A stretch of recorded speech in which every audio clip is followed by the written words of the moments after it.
Administration, Radboud University, the Netherlands. Starting with the warm welcome, I would like to invite Vice Chancellor of the University, Dr. Upinder Dhar, and President of eSaga 2021 to 2022 for the welcome address. Good afternoon from India to all of you. Dr. Elizabeth, Dr. BKS, Dr. Ramesh Sharma, Vinod, Dr. Guru Prasad, and all other friends. As you know that we have been organizing this PRATITI special sessions every month. So we are doing it at least once a month.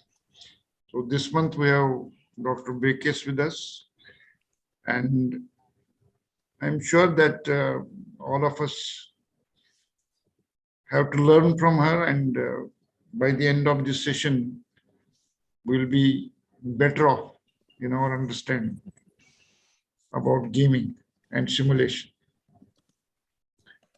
We'll be very soon bringing out a volume of PRATITI. That means which will have the presentations of all the resource persons who have made presentations during this year. One we had released last time when eSaga was held. That time we had compiled all the presentations which were made pre-eSaga 2021. And now we'll be bringing out another volume that will be having all the presentations post eSaga 2021. So I'm sure that that document will be useful for all, particularly for reference. So not standing for a long time between today's resource person, Dr. Bekes, and all of you. I welcome her to this session and wish happy learning to everybody. Thank you very much. Thank you, sir. Before inviting our speaker for the session, I would like to give the brief introduction to the audience. Dr. Femke Bekes is an assistant professor in the Department of Methodology, Business Administration at Radboud University, the Netherlands. Her research focuses on understanding and supporting complex decision-making by using participatory methods. These include game theory, gaming simulation, multi-criteria decision analysis, and group model building. Particularly, she is interested in the application of these methods to assist decision makers in public organizations. The domain of application vary from mobility, healthcare, and safety and security to European Union decision making. The interdisciplinary nature in the form of bridging between formal theories and methods and applications in real-world simulation is what drives her research. I welcome Dr. Bekes for the webinar and request her to start the session. Thank you very much for this very warm welcome and also a very nice introduction of me. Thank you very much. I will share my screen so that you can see my slides and then start off with the presentation.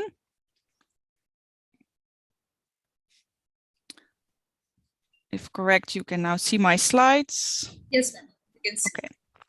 So thanks again for the invitation. I'm very happy to see so many faces and attendees at this webinar. There's no need to introduce me further because you did that already very well. What I want to talk about today is actually how we can use game theory models to inform game design, and then in particularly to support complex decision-making processes. And before I was here at Radboud University, I did my PhD at Delft University of Technology. And there, well, I started working on this research, and actually I'm developing it further and further. And I'm also recently joined the Journal of Simulation and Gaming as an associate editor. And I have in 2 weeks, we organize a summer school on game design for complex decision-making processes. Well, the outline of my talk today is that I first want to say a bit more about what I mean with complex decision making. What makes it complex? What is it? And what is actually that we can want to solve, or what do we want to address? Then I will explain a bit about game theory and game theoretical models, and then particularly the models that I have used with stakeholders. So, and as you can see, there are different ways of using game theoretical models. We can use them descriptively to describe, but also prescriptively to actually help people define their own actions in this complex world. I will say how game theory models can help to inform game design. And in the end, I hope to make this practical, so to not only stay to the theory, but really to give you some input on how you can actually use these theories and models further. Well, complex decision making. A complex decision making is actually a process that no one can oversee. So there are these grand challenges that we have to solve, let's say climate change, flooding, but also within organizations, a reorganization of an organization itself can be a very complex problem. The characteristics of these problems are that there are always multiple actors involved having different incentives, and they can actually conflict. And in this process, there are many uncertainties, and these uncertainties we have to face and have to deal with. But at the same time, context is changing, is very dynamic. And then a lot of decision making that actually happens. Well, there are decision support methods, but quite often people use their, belly feeling. They want to be rational, but if these decisions are so complex, they use, experience from earlier, and they base their decisions on that. But actually, gaming and simulation has been proven as being a method that can actually support these complex decision-making processes, which is, of course, nice. But then the question is, then how do we design games that actually support these processes or support the decision makers in these processes in such a way that the game is addressing the right problem? And that's what I define as a meaningful game. So the game is addressing the right problem. That's actually the question that I pose here. And here I show you a visualization of how you could also envision this complexity, and to make more clear where the theoretical concepts that I start introducing later on, where they are located. So a complex decision-making process always is surrounding around an unstructured, or sometimes it's also called wicked, nonlinear problem. So there are many uncertainties. There is not one perfect solution to this problem. It's an unstructured, wicked problem. That's the core of the complexity. But then the next level around it, it's the actor network. So there are various actors that have a different opinion on this problem. And they see this differently. They have different preferences, different opinions, but they are also, very importantly, they are interdependent. So they are dependent upon each other in addressing or solving that wicked problem. And then the outer layer of this visualization shows the dynamics. So this all is taking place in a larger system. That's what we call the context complexity or system complexity. And this is also evolving. So it's not a static situation. Well, the focus of my research, and so also of the talk today, is on this actor complexity. So the actors, the decision makers that are dealing with these complex problems. And what I will introduce now is an approach that's able to address this complexity. And this approach uses game theoretical concepts. And here you see 7 nice pictures of them. And here you also see their names. And what they essentially describe, each of them describes a different decision-making situation. So it describes interactions between actors in various forms. So you might recognize some of those names actually from game theory. Maybe the battle of the sexes is a well-known one, similar to principal agent. I will go into examples later on, but not all of these concepts come from game theory per se, although I call them game theoretical concepts. They are also inspired by the idea of games from public administration, where they also talk about decision-making games. And they have a number of concepts, and the multi-issue game is such an example. But before I dive more into the details of this set, because this set you will see more often during the talk, a little bit about game theory, and actually why did I choose to go into game theory, or to use that as a way to address the complexity.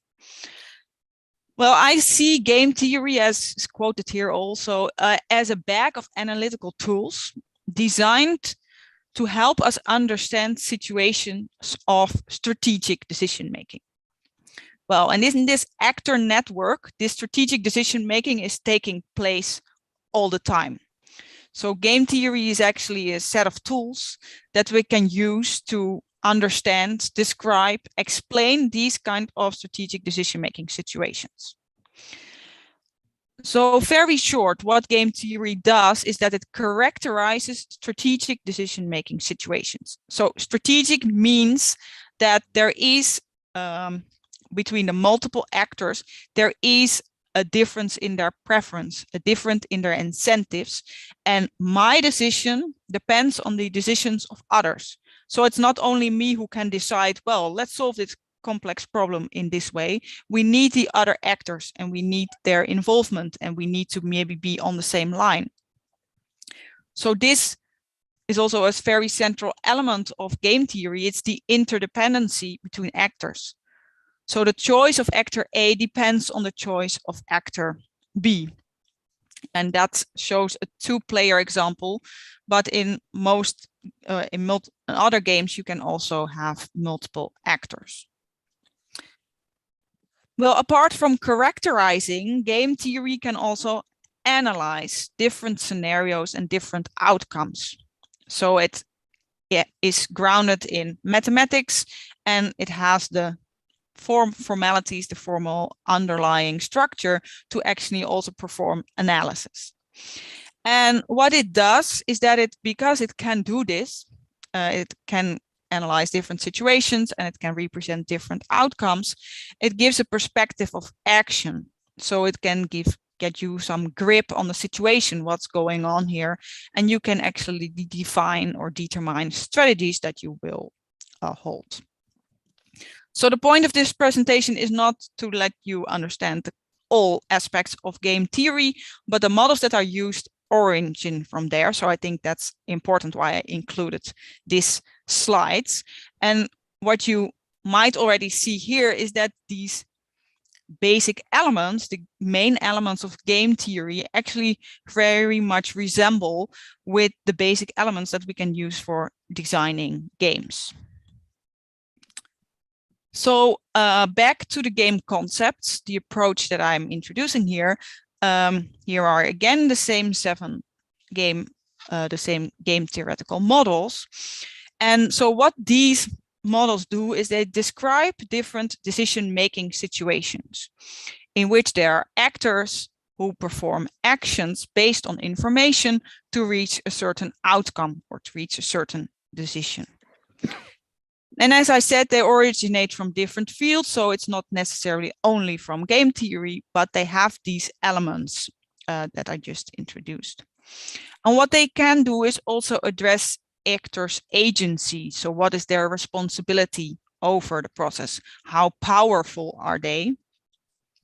And because we have different models that can evolve over time, it's also able to represent a certain kind of dynamics of the process.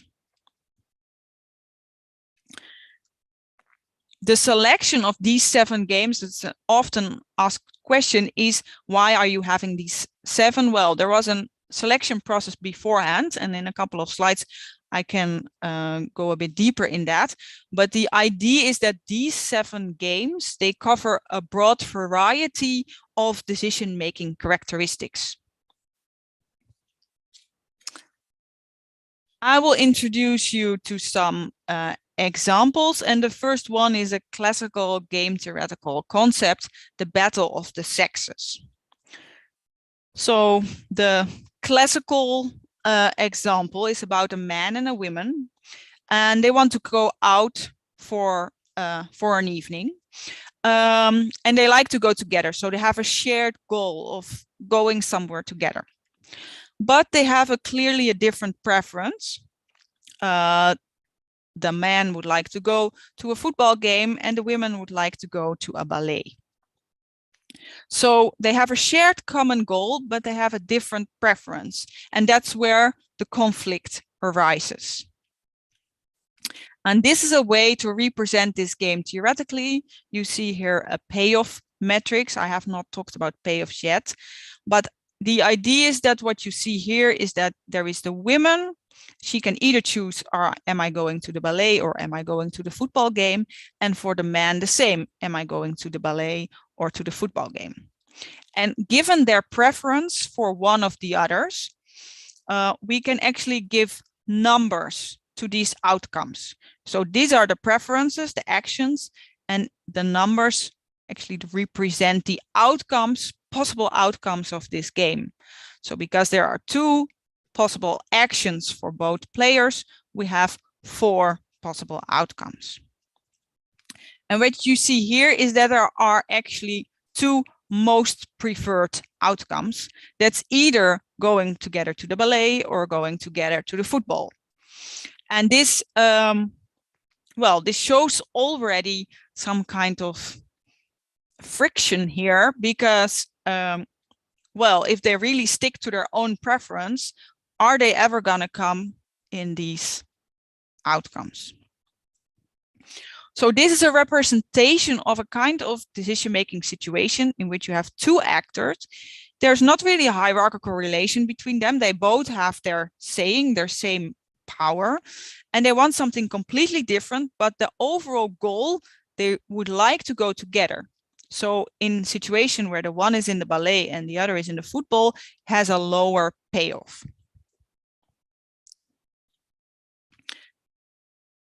One other example of such a decision-making situation is the multi-issue game.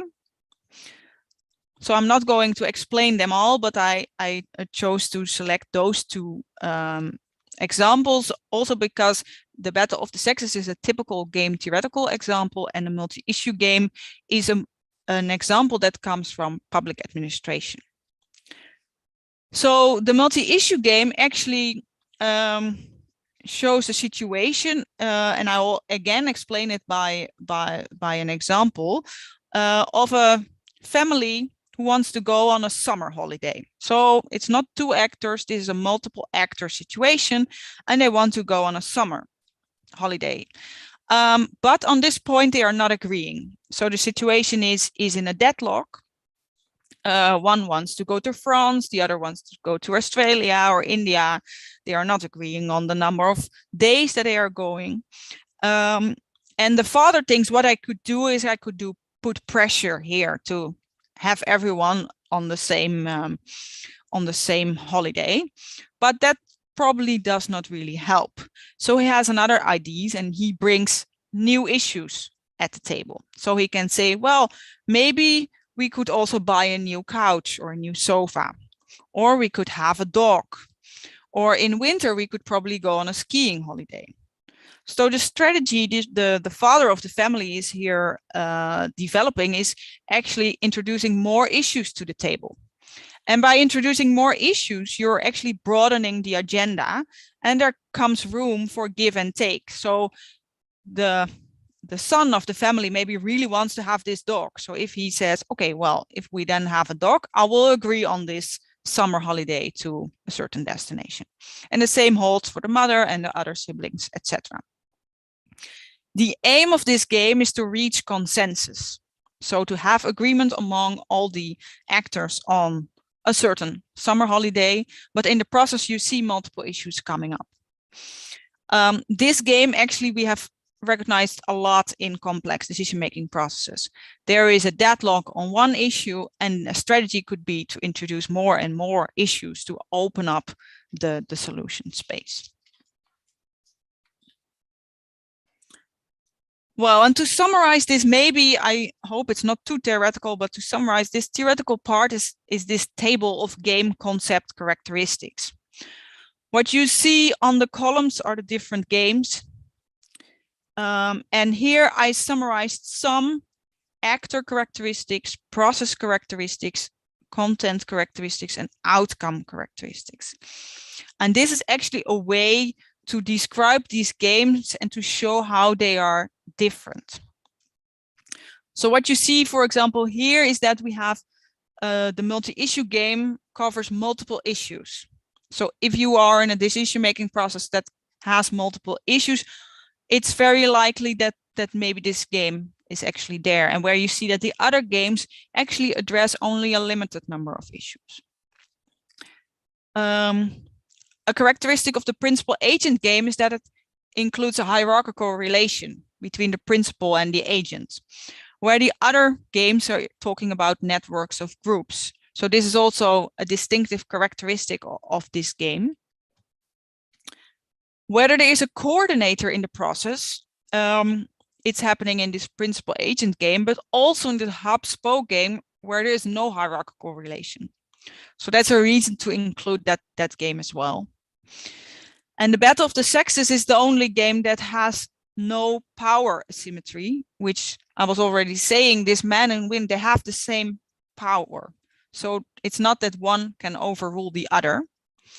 And the result, the outcome, is really having one individual preference addressing. So other games also show that the outcome should be good for the collective, for the whole group. And these, the volunteers dilemma and the diners dilemma, both have that there is limited power asymmetry and information asymmetry. So it means that in that game, the actors have the same responsibility and the same power to take action. Well, I think I end hopefully here my theoretical part on this game concept approach, and now move to how have we actually applied this approach and how have we used all these different games, first in different ways, but then I guess for you, for most of you, very interesting, how have we used that in game design? So the applications of this game concept approach, I've been applying this together with colleagues in a number of domains. The transport and mobility sector, finance, safety and security, and the healthcare domain are the main ones. And we have applied it in different forms. So this also showed a nice thing, I think, of this approach is that you can, it's not only used in one way, you can use it in different ways. And one way is to use it descriptively, to actually characterize the process of decision making. And that we did quite often afterwards, when the process had already been pursued and was finished. And we kind of wanted to unravel the complexity and see whether we could find underlying mechanisms and patterns and see whether some games appeared more often than others. And we did it with a number of processes, and actually we found some patterns. So we saw that some of those games were actually only occurring in the later phase of this decision-making process, when the chaos was present, when all the actors were like, okay, well, we are against, we are in favor. And then you see, for example, the Battle of the Sexes more often appearing towards the end of these processes. But another way that in how we can use these game concepts is in a prescriptive way. So not in a normative way where game theory usually is meant for, let we say, you should do this and this, but as a way to inform decision makers on their decision-making process, or to inform game design. And in this prescriptive way, it also means that you are doing this game concept approach with stakeholders. So it's not me as a researcher or colleagues doing it in a room, but really with stakeholders, see what game applies for the decision-making situation. It provides an action perspective, and you can think of different scenarios and possible outcomes. So it's also this part that I will now explain further in this talk.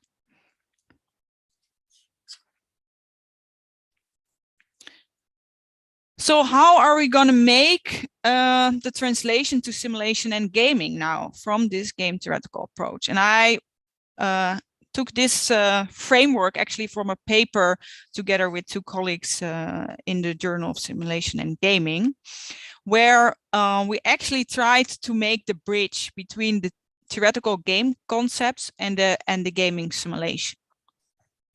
So what you here see is that well, you could start from a real system. This is the complex decision-making process we're talking about. And this is where actually decision-making is taking place, the actors, the context in which that's happening, the content of the decision itself. And that system you can characterize in terms of the games, the game concept that I just introduced. So you can describe it, characterize, and see, okay, well, we see a typical multi-issue game here. Or we are not only seeing a multi-issue game, but a principal agent game and a multi-issue game. So game concepts are a way to characterize this real system. And what happens here is that in the links part, we kind of link the elements of the game concepts with the gaming simulation choices. So the elements of the game are linked with the elements of the game concepts. And this was the main contribution of the paper, that we kind of compared these both worlds, these elements, and saw how can those be linked. And the dashed arrow is actually what I would say the usual way how the game design works. So you have a real system, you have a set of actors, they probably have a question, and from that complex problem or the system that you're in, you're asked to design a game, or people are designing games themselves, and it goes via this dashed arrow. And what we are actually proposing is we say, well, take a longer route. Maybe it's longer, maybe it's more difficult, but it might, well, include some of the elements here, might be very useful to include in the game design. It can help you actually to unravel the complexity first in terms of the game theoretical concept before you start designing the game itself. So the game concepts characterize the decision-making process in terms of actors, actions, strategies, payoffs, information. That are the basic elements of game theory. And so these are also the elements of these different concepts. And these game theory elements can then be translated into game design choices. But the next question, of course, is how should we do that? How should we translate these game concepts if we find out we're in a multi-issue game situation that's in a way characterizing the complexity of the decision making? How can we translate that to a game or a game design? And I will give two examples in the next slides where I show a direct example and an indirect example. And then the next question, which I will answer afterwards, is, well, and does that then actually lead to a meaningful design? Then does this actually helping you to address the problem at hand?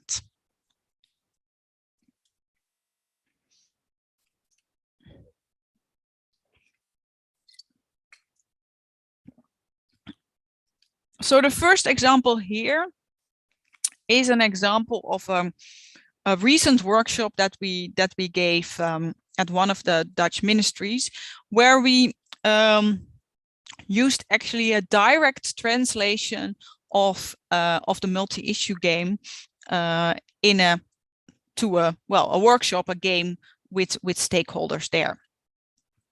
So to give you some context, this was a process where new negotiations were coming up. So we were not doing this afterwards, we were doing this during the process. And negotiations with other countries were coming up on some financial rules and regulations. And we did some preliminary sessions to get people introduced to these different games and to have them also identify like, okay, this multi-issue game concept actually very well applies to our situations. And so we started identifying the main elements of this game. So we got to a number of main actors and actually a large set of issues that we also again clustered into issues that were on content and issues that were more on context. And then also as some preliminary exercise, we asked the stakeholders to score the opinion of actors on these issues. So that's what you'll actually also see here. So we had on the columns, we had a list of actors, and on the rows, we had a number of issues. And in this particular situation that I'm talking right now, we actually also even clustered the issues. And then we asked, is this actor positive, negative, or neutral towards the issues? So a green think means the actor is positive. This actor, the red actor, is positive over issue A, but it's negative over issue B. And here the yellow actor is actually neutral regarding issue B. And this was quite a lengthy exercise to kind of describe the process in this term, but it all sets the basis for the game or the simulation that we started afterwards. So in a second workshop or a second day, we actually played in 2 different rounds. So we split up the group in different groups, and we asked them first to reason from the issue perspective, and then reason from the actor perspective. And so from the issue perspective means you start thinking from the content or the context issues. And from the actor perspective means you start thinking from an actor. And then we actually asked them to think not only from their own actor, but since we had different groups, we asked them to reason from different actor perspectives. And I will now explain only the issue perspective, but we asked like, what strategy will you actually perform? Will you add new issue? Will you address a current issue?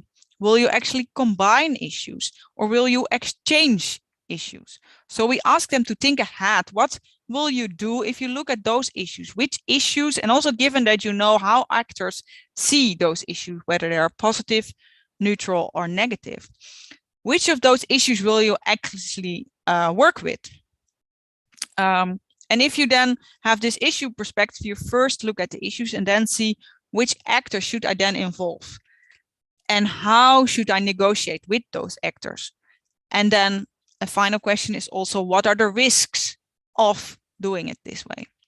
So we actually asked the stakeholders to kind of write down their future plan in terms of this multi-issue game.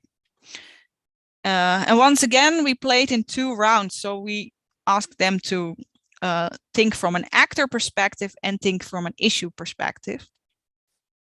And then the different groups came together and we discussed how actually these different actors would work and whether they would actually have different issues. And this finally, later on led to a kind of a new strategy that they said, okay, we will now look at considering these negotiations coming up, we will now do this, this, and this in this order to actually see how we can deal with this game. So this was a direct translation of one of those game theoretical concepts into a game design.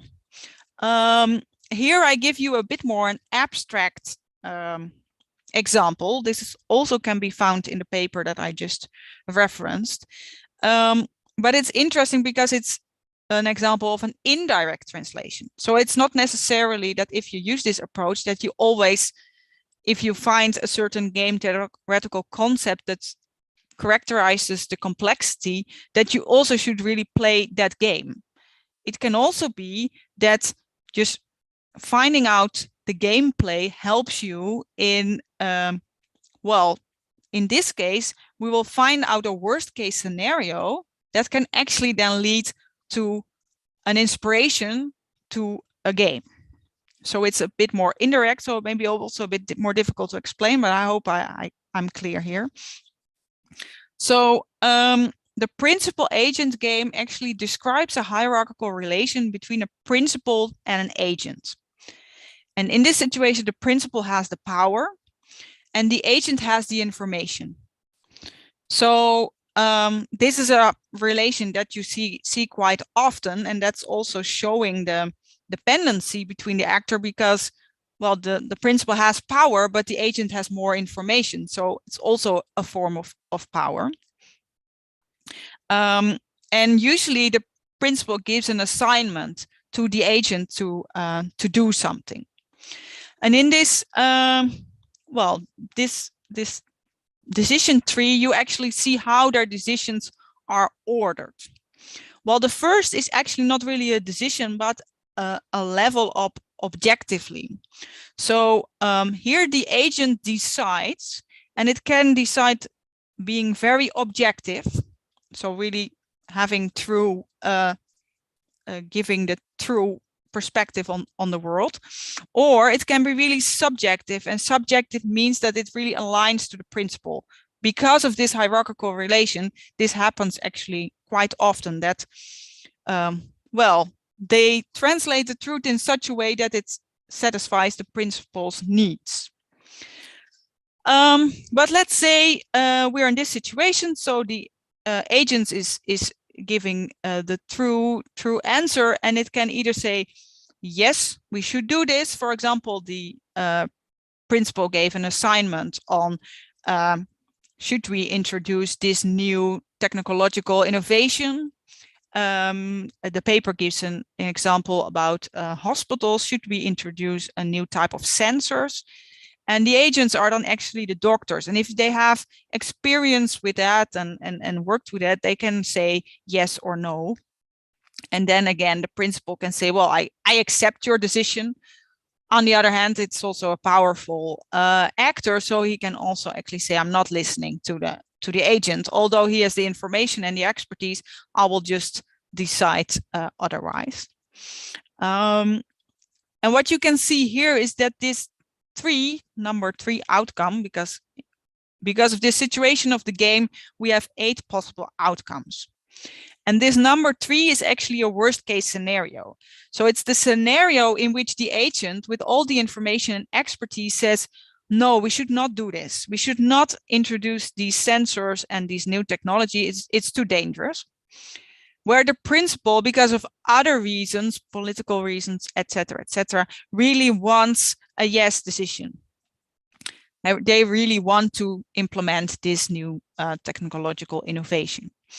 So, but there is, for the principal, also a problem if they want to push this through and they are not having the agent on board. So what could be a way to use gaming here as a way to support the decision making would be for the principal to design a game for the agent to show why this type of technological innovation would actually help and would actually be beneficial to prevent this worst case scenario from happening.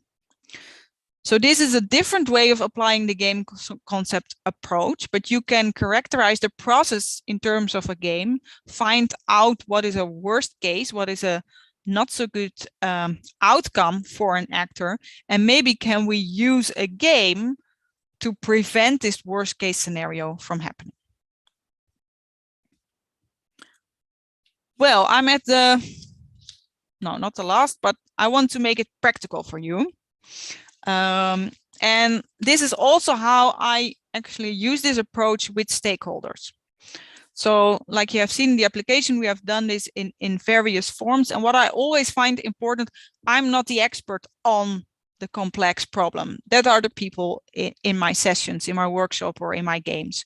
So I want them to be able to find out which game are they in. What is the decision-making situation that they are in? So I have designed this map, and this map actually has a number of questions. For example, the first one is the number of actors. And these questions all relate to different characteristics of these games and thus of complex decision-making processes. Another one is a hierarchical relation that relates to the principal-agent game. So depending on the questions that you actually see in those boxes, they give an answer and they reach another question. And if they continue doing that, they reach one of those endpoints. And these endpoints, they relate to certain games. So it's actually, well, a shorter way than just giving them descriptions of those games. But in terms of the characteristics of the decision-making process, let them think which of those games could apply. So this can be used for researchers to identify the games, but definitely also for stakeholders or decision makers themselves to see what kind of situation am I in. And it's not necessarily, I will just show a number here. It's not necessarily that you have to end in one game, because these decision-making processes are very complex. So also multiple games can apply. It means also that at some of these boxes, you can see, yeah, actually, I don't know. Is this yes, or is this no, or is this multiple, or is this one? So then I always say, just follow both lines, and it means you can end up in multiple games. And that also actually shows the complexity of the process. There is not one game that can perfectly characterize the process, but there are multiple ones that can be identified.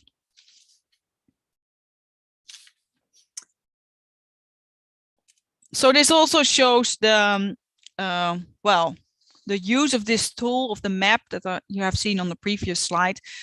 Stakeholders actually working with this can identify the different game concepts for the decision making. It made sense to them, and they can answer these questions, and they end up in different games.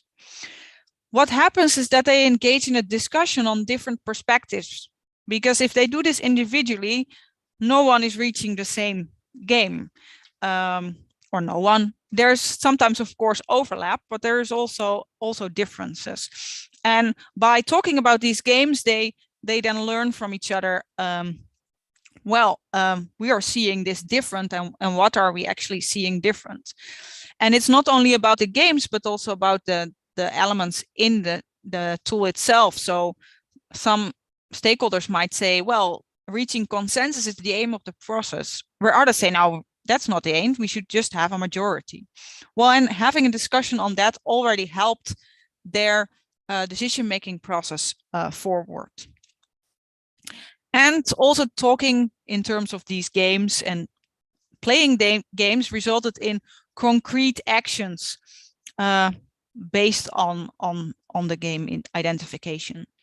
So to give an example, again, on this multi-issue game, when they realized they were in this multi-issue game, there was a need to create an overview of the issues and the actors on each of these issues to design a decision-making agenda. Or for example, for an agent who wanted to include the principal at an earlier stage in their decision-making process, because they were afraid of not having them on board. This made me reach the conclusion of this talk, where I would say, like, addressing the complexity of decision-making is key to support the decision-making. And these game concepts, the theoretical concepts, can assist in unraveling this complexity and addressing the problem at hand. Well, we have shown that there is a link between these game theory elements and game design choices, and that can be used to either directly or indirectly translate to game design. And they can contribute to a meaningful game because they are able to define the game per worst case scenario and can show you a reach of possible outcomes. For the future work, well, I would like to continue this kind of work, and I'm also very interested in not only unraveling the complexity before the game and based on that design the game, but also see what's now actually happening during the game, and what of that what is happening during the game can we take forward in the decision-making process. So based on the decision makers learning during the game, what is the consequence or the effect on what's happening after the game in the decision-making or even in addressing other problems. I ended with a list of references that you can look up, but I think also these slides become available. This was my final word. I hope it was interesting, and I'm very happy to answer questions if there are there. Thank you. Thank you, ma'am. I invite panel members and the audience to ask their questions if they have any. And you can write your question in the question and answer tab also.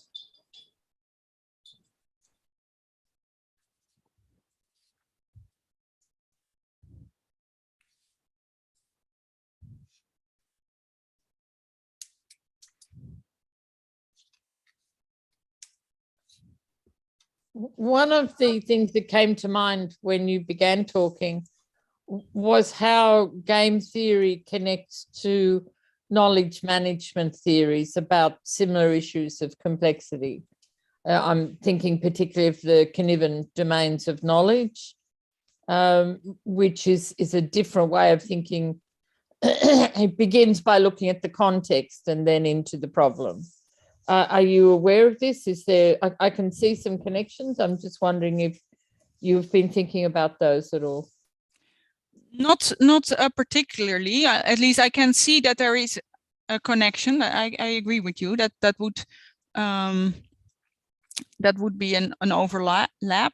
But I'm not aware, or I've not looked into that in detail. I think where what I meant with this figure in the beginning is that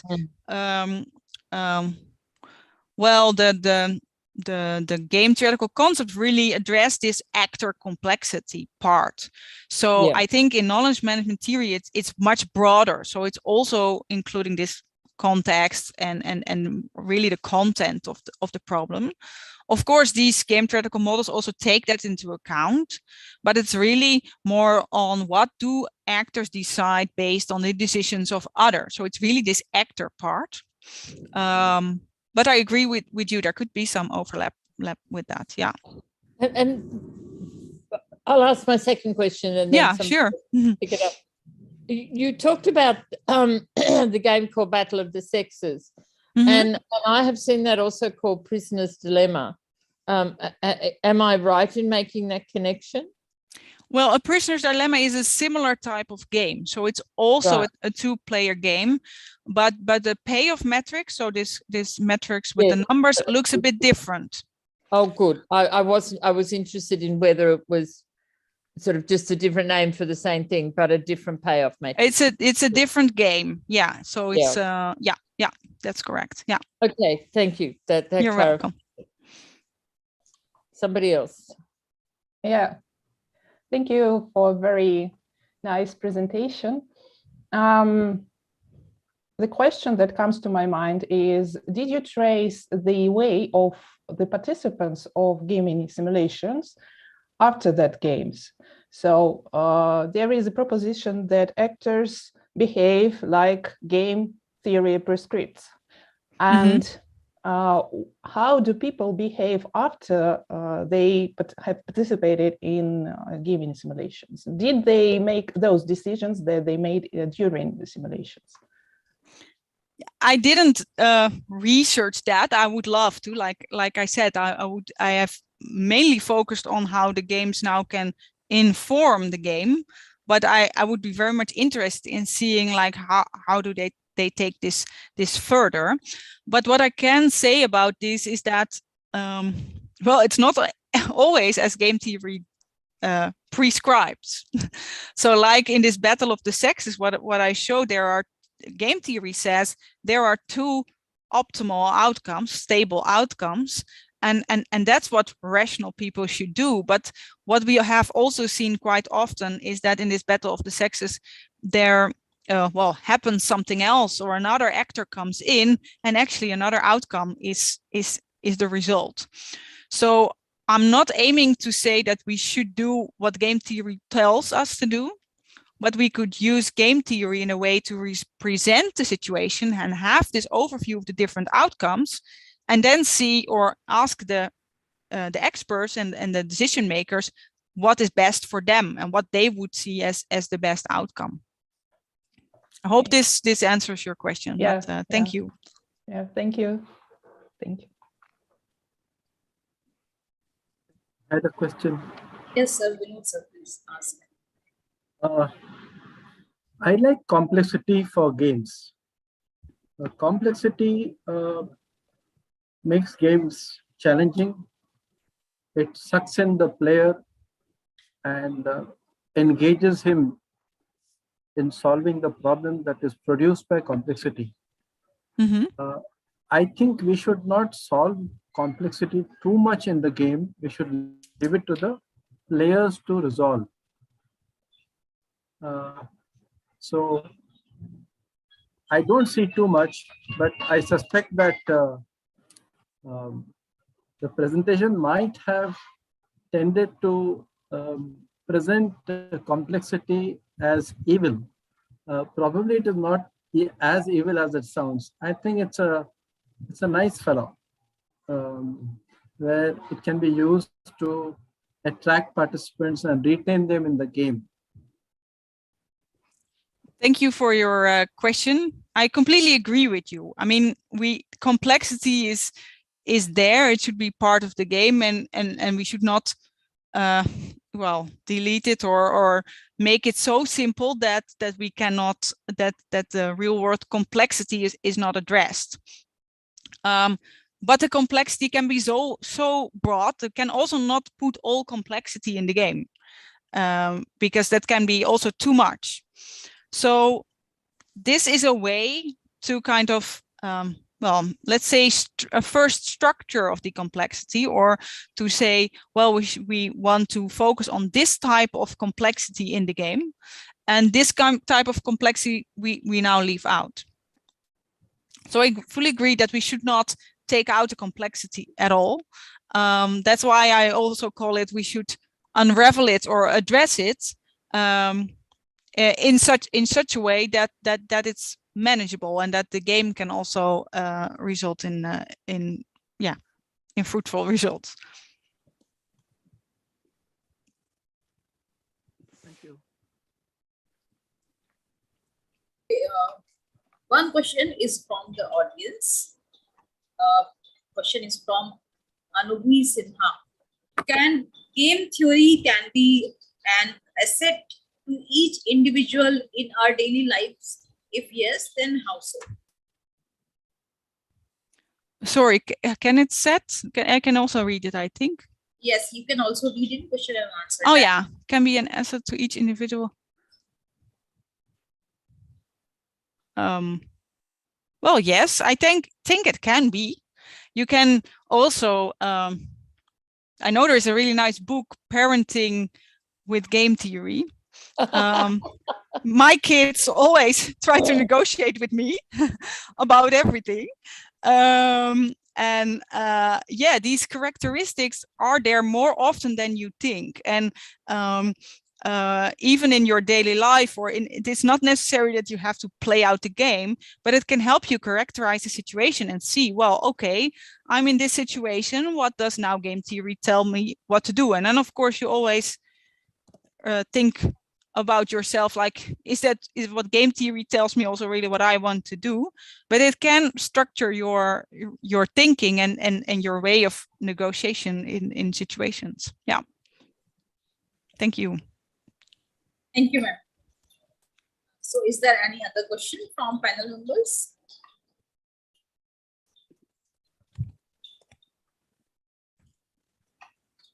I think there is no question. So thank you, ma'am, for the wonderful session on simulations and games for learning. Now I request coordinator of Center of Excellence in Simulation and Gaming at Shri Vaishnav Vidyapith Vishwavidyalaya, Dr. Jigyasu Dubey, to propose the words of thanks. Thank you, Ripoli ma'am.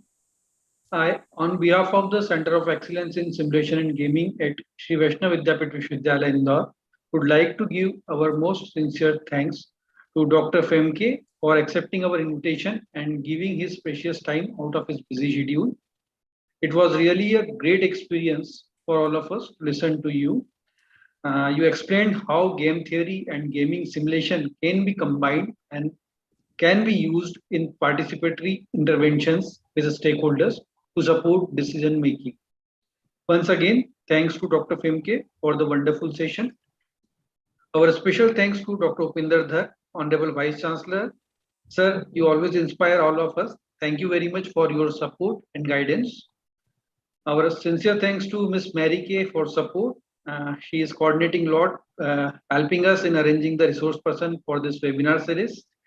A special thanks to our panelists, Dr. Elizabeth, Dr. Kanige, Dr. Elena, Dr. Yusufe, Dr. Sharma, Vinod sir, and all other panelists present and the participants who make this webinar successful. Thanks to Professor Rupali Bharti and all the members of the Center of Excellence Simulation and Gaming of the university. And at the end, we also extend our thanks to the IT team of the university for their excellent support. Thank you to all of you again. Next webinar is scheduled on 29 July. So we will meet again on 29 July. Okay, bye-bye. Thank you very much. Bye. Thank you. Thank you. Good Thank day. you. Good evening. Thank you all everyone. the panel Thank you. members.